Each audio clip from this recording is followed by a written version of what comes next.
লন্ডনে আবারও ইহুদিদের ওপর হামলার ঘটনা ঘটেছে। বুধবার সকালে শহরের বার্নেট বোরোর হাইফিল্ড অ্যাভিনিউয়ে ছুরি হামলায় 2 ইহুদি আহত হয়। একে সন্ত্রাসী হামলা হিসেবে বিবেচনায় নিয়ে তদন্ত শুরু করেছে পুলিশ।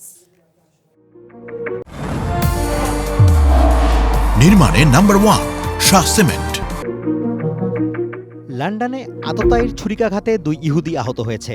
স্থানীয় সময় বুধবার সকালে নর্থ লন্ডনের বার্নেট বোরোর হাইফিল্ড এভিনিউয়ে এই ঘটনা ঘটে। ঘটনার পর সন্দেহভাজন হামলাকারীকে আটক করেছে London police.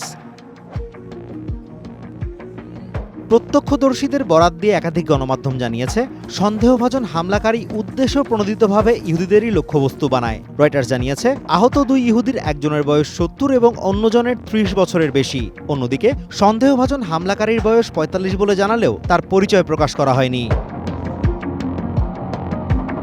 London counter terrorism policing ডিপার্টমেন্টের প্রধান অ্যাসিস্ট্যান্ট কমিশনার লরেন্স টেইলর জানান, ঘটনাস্থলে যাওয়া পুলিশ কর্মকর্তাদের উপরও হামলার চেষ্টা করেন আটক সন্দেহভাজন হামলাকারী। এই হামলাকে আনুষ্ঠানিকভাবে সন্ত্রাসী হামলা হিসেবে বিবেচনায় নিয়ে তদন্ত শুরু হয়েছে বলেও জানান তিনি। He was arrested on suspicion of attempted murder and he remains in police custody. And counter-terrorism policing are now leading the investigation. I can also confirm that this has now formally been declared a terrorist incident. হামলার তীব্র নিন্দা জানিয়েছেন ইসরায়েলের president Isaac হারজগ।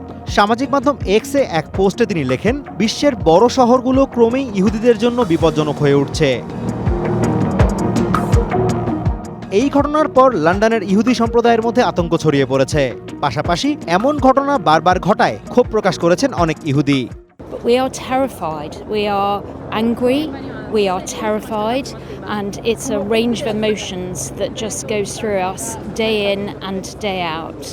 বিগত কয়েক সপ্তাহে লন্ডনে ইহুদি লক্ষ্যবস্তুগুলোতে ধারাবাহিক অগ্নিসংযোগের ঘটনার পর এই ছুরিকাঘাতের ঘটনা ঘটল। গত অক্টোবরে ইংল্যান্ডের ম্যানচেস্টার শহরে এক ব্যক্তি একটি সিনাগগের ওপর গাড়ি চালিয়ে দিলে 2 ব্যক্তি ও হামলাকারী নিহত হয়। Azimur Rashid Kanak, one international desk.